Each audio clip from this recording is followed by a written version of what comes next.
Hello friends, ओम श्री गणेशाय नमः। जय श्री कृष्ण। आप सभी का स्वागत है आपके अपने यूट्यूब चैनल पर। फ्रेंड्स, आज हम आपको इस वीडियो में बताने जा रहे हैं साल 2025 में माघ मास का प्रारंभ कब होगा और माघ मास का समापन कब होगा और माघ मास के महात्म के बारे में। साथ ही हम आपको बताएंगे माघ मास के दौरान क्या कार्य करें और क्या कार्य न करें।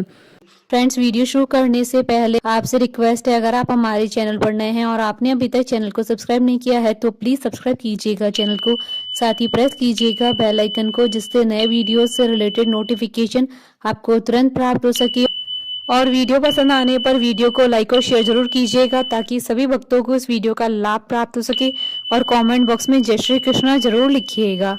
पौष पूर्णिमा से माघ स्नान की शुरुआत हो जाती है। माघ पूर्णिमा पर इसका समापन होता है। फ्रेंड्स, अब आइए जानते हैं साल 2025 में माघ मास का प्रारंभ कब होगा और माघ मास का समापन कब होगा। साल 2025 में माघ मास का प्रारंभ 14 जनवरी 2025 मंगलवार से होगा और माघ मास का समापन 12 फरवरी 2025 बुधवार के दिन होगा। माघी अमावस्या, जिसे मौनी अमावस्या भी कहा जाता है, 29 जनवरी 2025 बुधवार के दिन है और माघी पूर्णिमा 12 फरवरी 2025 बुधवार के दिन है।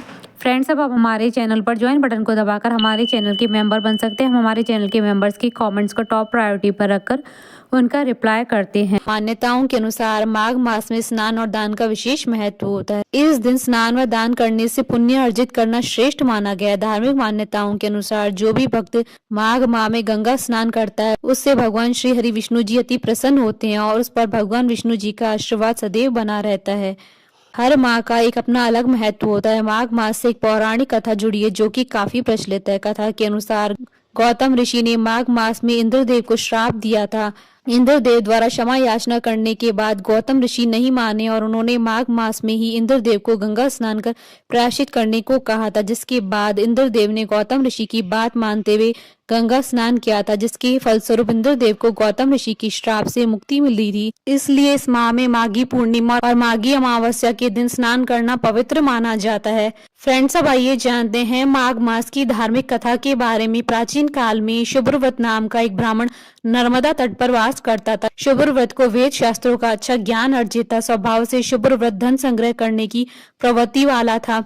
काफी समय बीत जाने के बाद जब वह वृद्धावस्था में पहुंचा तब तक वह कई रोगों से ग्रसित हो चुका था। इस स्थिति में उन्हें आभास हुआ कि उन्होंने अपना सारा जीवन धन संग्रह करने में गवा दिया। उन्होंने विचार किया, अब मुझे परलोक सिधार जाना चाहिए। इस बीच उन्हें एक श्लोक का स्मरण हुआ जिसमें माघ मास के स्नान की विशेषता बताई गई थी। उसी समय उन्होंने माघ मास का संकल्प लिया और माघ मास में नर्मदा नदी में स्नान करने लगे। शुभ्रव्रत ने 9 दिनों तक प्रातः नर्मदा के जल में स्नान किया और 10वें दिन स्नान करने के बाद उन्होंने अपना शरीर त्याग दिया। तो आइए जानते हैं माघ मास में किए जाने वाले धार्मिक कार्यों के बारे में। इस माह में शीतल जल के भीतर डुबकी लगाने वाले मनुष्य पाप मुक्त हो जाते हैं। पद्म पुराण में माघ मास के महात्म का वर्णन करते हुए कहा गया है कि पूजा करने से भी भगवान श्री हरि को उतनी प्रसन्नता नहीं होती है जितनी कि माघ महीने में स्नान से होती है। इसलिए सभी पापों से मुक्ति और भगवान वासुदेव की प्रीति प्राप्त करने के लिए प्रत्येक मनुष्य को माघ मास में स्नान करना चाहिए। माघ मास में पूर्णिमा को जो व्यक्ति ब्रह्मवैवर्त पुराण का दान करता है उसे ब्रह्मलोक की प्राप्ति होती है। दान में वस्त्र, धन और दान भी दान किया जा सकता है। महाभारत में आया है कि माघ मास में जो तपस्वियों को तिल दान करता है वह नरक के दर्शन नहीं करता है। माघ मास की द्वादशी तिथि को दिन रात उपवास करके भगवान माधव की पूजा करने से उपासक को राशि यज्ञ का फल प्राप्त होता है। माघ माह में कल्पवास करने का सबसे बड़ा पुण्य होता है। कल्पवास अर्थात कुछ काल के लिए या संपूर्ण माघ माह के लिए नदी के तट पर एक कुटिया बनाकर रहना और साधुओं के साथ तप, व्रत, उपवास, सत्संग आदि करना कल्पवास है। कल्पवास पौष माह के 11वें दिन से माघ मास के 12वें दिन तक रहता है। कल्पवास में सत्संग और स्वाध्याय का खास महत्व होता है। कल्पवास न भी करे तो सत्संग और स्वाध्याय का लाभ लें। माघ माह में मंदिरों, आश्रमों, नदी के तट पर संतों के साथ सत्संग करें।